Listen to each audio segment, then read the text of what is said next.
Are you seen as abnormal in the Jamaican culture if you don't want kids? It's one of the first things that you're getting asked. When are you getting married? When are you having kids? You're taught that in the Bible from day one. Like, go forth and be fruitful. You're supposed to have kids. You're supposed to get married. You know, I think it's kind of expected. Welcome to the video. I'm Hannah, the wife without kids. This channel is all about building a positive and non-judgmental community for people like you who have made the choice to not have any children.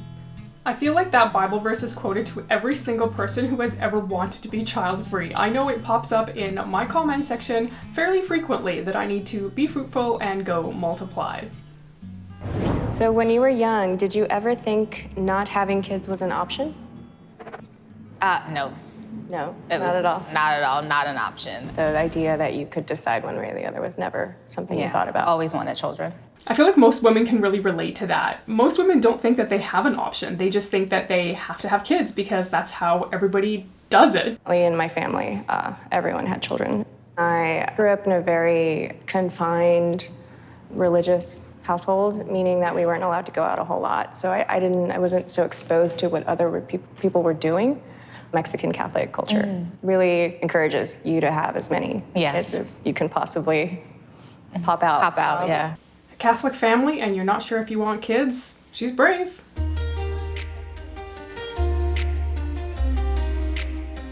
My husband and I, we are both as a duo on the fence, but I think we're still kind of afraid to really find out how much one may or may not want a child. Why are you guys on the fence? So many reasons that we think about in theory. She has really pretty hair.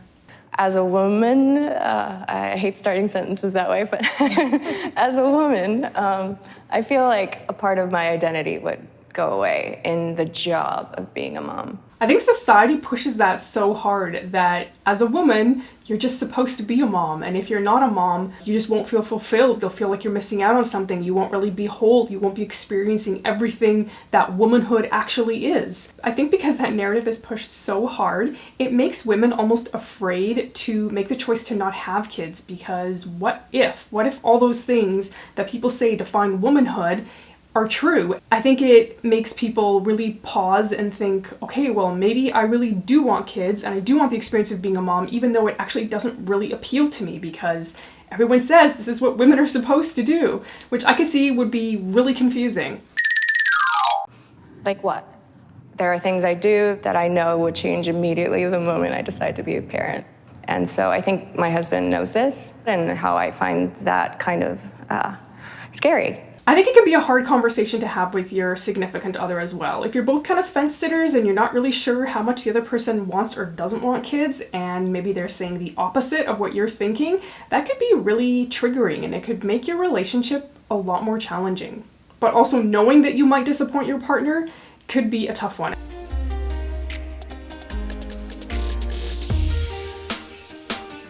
I think what we grow up seeing is what we tend to try to emulate. You know that your kids are supposed to come first, or that's what you're told. The buzzword now is like self-care, but it's like, how do you really self-care? I think most girls grow up knowing that they are just going to be moms or that they're destined to be moms, but then there's a few of us that are kind of weird that are like, yeah, that doesn't really appeal to us, and then we just decide we're going to be child-free. That's the other thing that you just reminded me of, is that I've never seen a partnership in parenthood That's as truly equal. No, it's not. Ever. Dads, their role is really to be like the fun parent, you know, unless the father takes the role like I don't like that. They're like, so they're like the fun parent, but it's not going to be 50-50. It's more of a 60-40, 70-30. 70-30, that's a lot. It's true. I feel like the dads definitely get to be the fun parent. If one of the two stays home, it's typically the mom if they decide that they want to be a stay-at-home parent.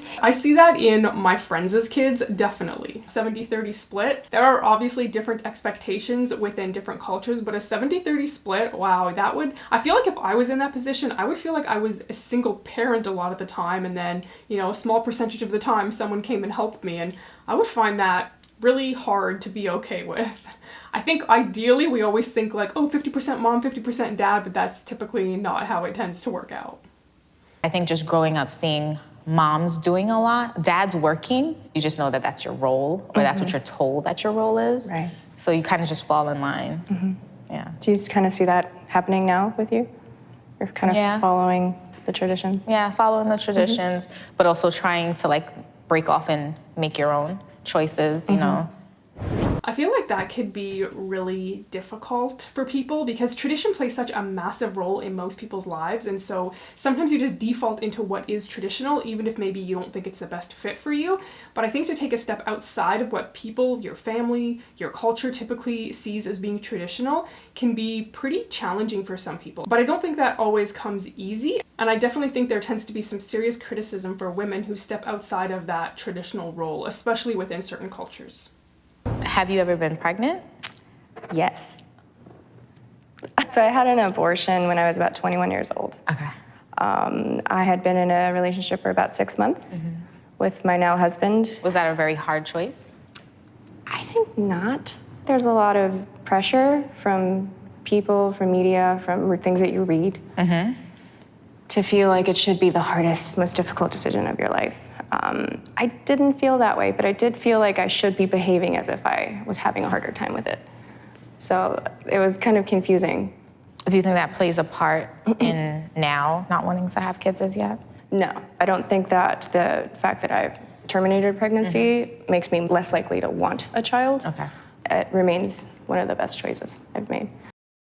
It's almost as though society sort of predetermines people's reactions to situations and how people should behave. But everybody is a different person. People have different feelings. The beauty about being a human is that everybody is an individual, and people are going to go through experiences and have very different reactions to them. Could you imagine a time when abortion was an option for you?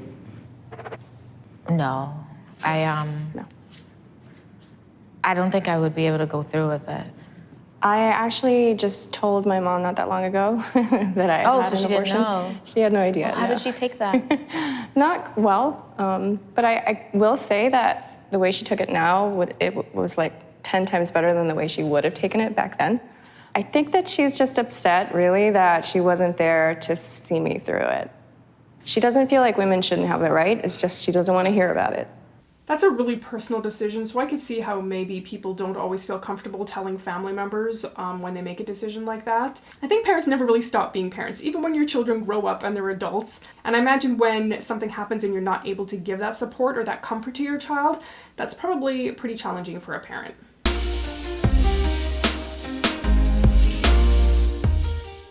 I don't love it. On paper, it's not very appealing.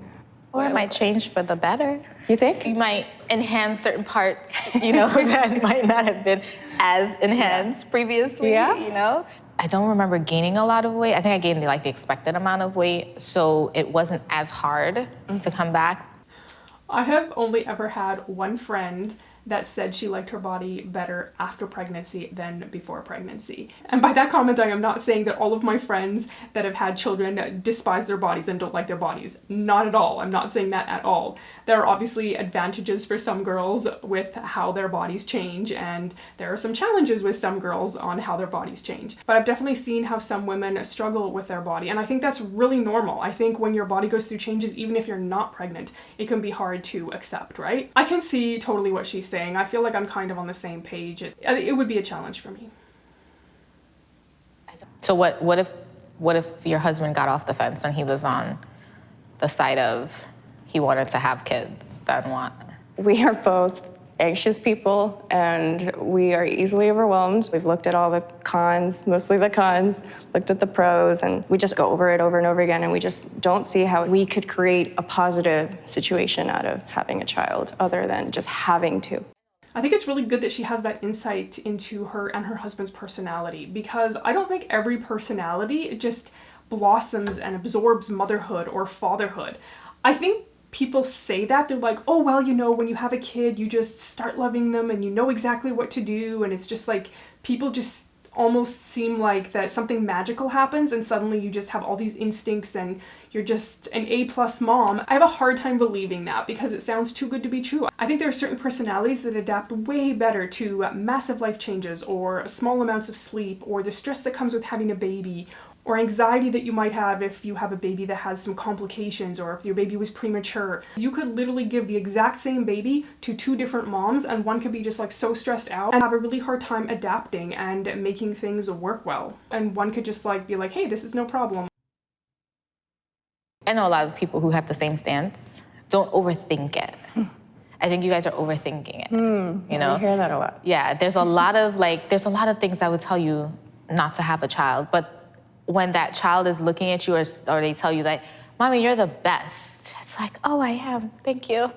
A lot of people that I hear hesitant about having kids is because they don't have support. So when you don't have support, everything is on you 24/7, 365 days of the year. Having a lot of family around has given us that village mentality, and that takes a lot of pressure off. If I need help, I can drop her somewhere. I think that's a great case scenario, but I think there's so many people, especially in today's world, that do not have family support at all. I mean, maybe you physically have relatives around you, but maybe they're not capable of taking care of your child, or maybe you don't want them taking care of your child. While I totally agree with what she's saying that makes it more ideal to have a baby, I don't think that you should have a baby and hope for or bank on the fact that you'll just be able to drop the baby off here or drop the baby off there, because there are a lot of people who don't have any kind of support like that. And then it is all on you, and then you do really need to think about, is this the right decision for me? Because it is a lot. My family left Mexico, Okay. whereas the rest of the family stayed behind. And there was a lot of rebellion on my part to move away from my culture. There were only aspects of my culture that I wanted to reject, not the entirety of Okay. it. A lot of the sexism and these ideas that there are things that you have to do as a woman. I think there are some times where cultures are so strong that the role of a woman is so figured out for you already that there's no wiggle room. There's no room for you to do something that is different. And not every single cultural role that is applied to a woman is going to fit a woman. Sometimes women just want to do something a little bit different, and I think that's okay. People can stay stuck in these cycles of doing what they're told and doing what they're supposed to do, and they're really unhappy, and they're not having an enjoyable life at all because they're forcing themselves to do something that maybe isn't really something that they want to be doing. Just for the sake of tradition, they're sticking with it. People want to be independent. They want to think for themselves. They want to do things that fit who they are. And sometimes breaking outside of those traditional roles has to happen for people to be able to figure out what it is that they want, be true to who they actually are. In my upbringing, I could have seen a situation where I didn't learn to ask myself whether I wanted any kids at all. I just thought it was the next thing. It's expected. So I just wish we had a more neutral environment in which we could decide for ourselves. We all get to make the choice that fits us best. And I recently had a conversation with child-free millennial Michaela, and she talks about why she is choosing to not have any children. You can check out that video right over here. Thank you so much for watching. Remember, you are never alone, and I will see you next week.